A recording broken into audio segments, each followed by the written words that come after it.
আজকের দিনটা একটু আলাদা। কম্পিটিশন, কারাতে কোর্টে পা রাখার মুহূর্ত থেকেই টানটান উত্তেজনা শুরু। প্রতিটি স্ট্রেস, প্রতিটি বেল্টের ফুল সব একেবারে ফোকাসে। তো যাই হোক, আমার যে প্রবলেমটা সবসময় হয়, লেট লতিফের মতো সবসময় একটু দেরি করে আসবো, আর এসেই দেখি আমাদের প্রতিযোগিতা অলরেডি শুরু হয়ে গিয়েছে। তো যাই হোক, মেইন স্পটে চলে আসলাম, আর এখানে অন্য কারাতে ক্লাবের স্টুডেন্টসরাও ছিল অ্যান্ড গার্জিয়ানরাও ছিল। বাট আজকে আমার লাকটা মোটামুটি একটু ভালোই ছিল, কারণ দেরি করে আসার পরেও আমি আসার 5 মিনিট পরে আমার নাম অ্যানাউন্স করা হয়েছে। তো যাই হোক, নো প্যারা নো টেনশন, দিয়ে দিলাম কাতা অ্যান্ড হয়ে গেলাম কাতা উইনার।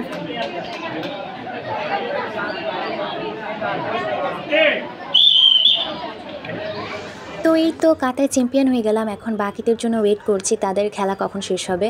তারা এত আগে এসেও তাদের খেলা শুরু হয়, আমার খেলা শুরু হয়ে অলরেডি শেষ হয়ে গেছে।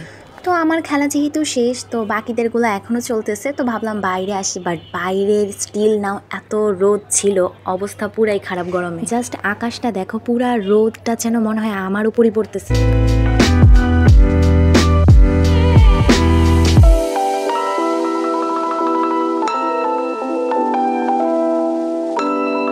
তো দেন হচ্ছে আমাদের যিনি চিফ গেস্ট তিনি আসছেন, তো আমরা সবাই তাকে ফুল দিয়ে বরণ করে নিচ্ছি। তো যেহেতু মেইন গেস্টরা চলে আসছেন, তাই আমাদের অনুষ্ঠানটা আনুষ্ঠানিকভাবে জাতীয় সঙ্গীতের মাধ্যমে শুরু হলো।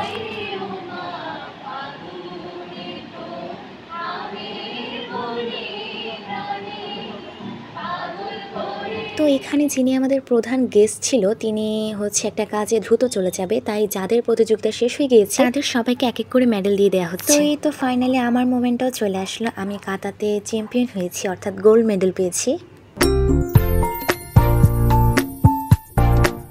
তো এখানে যারা যারা মেডেল পেয়েছিল সবার গ্রুপ ফটো নেওয়া হচ্ছে।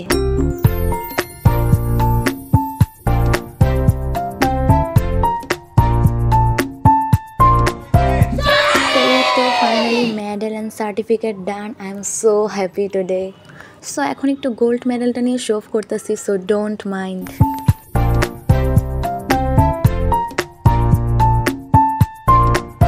তো এই তো একটু রোদটা কমেছিল, তো আমরা ভাবলাম যে বাইরে আমরা এবার ফ্রেন্ডরা মিলে একটু মজা করি। তো তারপর আবার আমরা সবাই মিলে এই স্পটটা ঘুরে ঘুরে দেখছিলাম কোথায় কি আছে। তারপর আর কি আমাদের মতো বান্দররা একত্রিত হলে যা হয় আর কি, আমরা সবাই ছোট বাচ্চাদের মতো এই লাফালাফি ঘোরাঘুরি খেলাধুলা করতেছিলাম। তারপর এখানে হচ্ছে আমার একটা ফ্রেন্ড আমাদের সবাইকে নাকি ফুচকা ট্রিট দিবে, তাই আমরা সব বান্ধবীরা মিলে চলে যাচ্ছি। এই স্পটেরই কিছু ছোট ছোট রেস্টুরেন্ট আছে, তো সেখানে তো এখানে বসে আমরা কিছুক্ষণ গল্প গুজব করছিলাম। তো গল্প করতে করতে আমাদের ফুচকা চলে আসলো, তো এখন আমরা সবাই মিলে ফুচকাটা এনজয় করছি।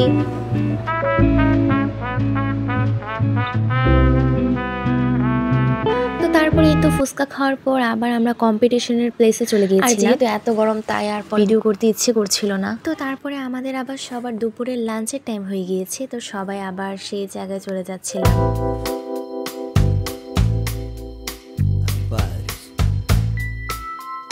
তো এখানে আমাদের সবার লাঞ্চের যে টিকিটটা সেটা সবাইকে দিয়ে দেওয়া হচ্ছিল, তো আমিও আমারটা নিয়ে নিলাম। এখন জম্পেশ পেট পুজো করা যাক। তো লাঞ্চের মেনুতে ছিল পোলাও, রোস্ট, ডিম অ্যান্ড সবজি, আর সাথে কোল্ড ড্রিঙ্কস। তো এই তো খাওয়া দাওয়ার পর একটু ফ্রেশ হয়ে চলে আসলাম। তো এখানে সবাই হচ্ছে নাচ গান শুরু করে দিচ্ছে।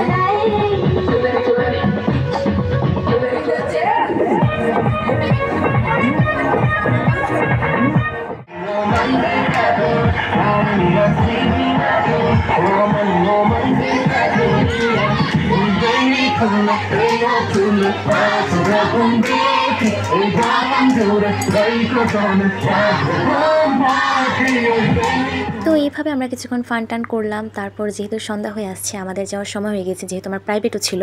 তো আজকের ব্লগটা ছিল মেনলি এই পর্যন্ত। সো নেক্সট ডে আরেকটা ব্লগ নিয়ে দেখা হবে ইনশাল্লাহ। So tata.